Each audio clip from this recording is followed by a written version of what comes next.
is good. Well, clearly it's investors everywhere are in love with the concept of owning Facebook. I mean, it's going to be an enormous deal, big, giant, one of the biggest offerings ever, maybe the largest tech offering ever. And there is a lot of excitement being generated around the shares. You know, they are not going to trade on the New York Stock Exchange, as you know. They're going to trade on NASDAQ, which, you know, was a big battle between the New York Stock Exchange and NASDAQ, and of course NASDAQ won, but it's going to have, I think, a two-letter symbol, so people will think it's trading in New York, because I think the symbol is going to be FB for Facebook, and most NASDAQ stocks have 4 letters. But, you know, there is this eternal struggle, like the bull and the bear, between NASDAQ and the New York Stock Exchange for bragging rights, if you will, for these listings. And clearly this was a big coup for NASDAQ, but when one thinks that Apple also trades in NASDAQ and Google trades in NASDAQ, you know, a lot of the big high-profile tech companies have listed there and continue to trade there. You know, and perhaps one day there'll be another Facebook that will list here. But for the moment, it's all about Facebook. In fact, I even had inquiries from Seaport clients as far away as New Zealand that wanted to buy shares. I'm not, I have no opinion. I'm not sure if it's a good value or bad value.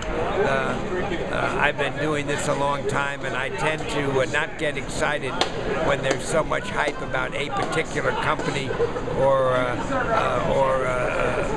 stock. Sometimes the emotion of the moment overtakes sound reasoning and good investment objectives. This is not to suggest that Facebook will not be a good stock.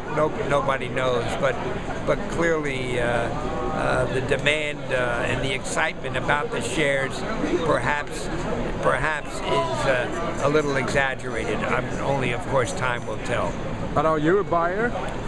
No, personally, no. I am. First of all, technically, I'm not allowed to buy it because we work for a broker-dealer, and broker-dealers are not allowed to buy hot new issues. We have, you know, if customers of our firm want to buy it, certainly we're not going to stand in their way. But personally, I would take more of a wait-and-see attitude. You know, it's a long life, and these companies are going to be around for a long time, and I think sometimes you need to resist the initial excitement that is generated around a particular new issue, in this case Facebook, and perhaps let the dust settle and then make hopefully what would be a sound investment or trading decision. So what do you think will happen in the morning? Will it go straight up, rush up? Well, you know, it depends. You know, they've already increased the size of the offering by almost 100 million shares. I mean, that's a huge amount of stock.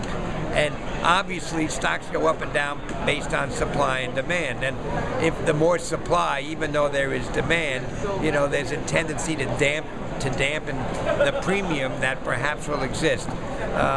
My guess is that there is still enough latent demand out there from people who were unable to buy it on the initial offering that the stock clearly has at least the opportunity to go to a premium. All indications are that it will, but of course we'll just simply have to wait and see. Excellent. I will send you the information over the Facebook. Yes, and good luck to all of those who happen to be lucky enough to get some shares on the offering.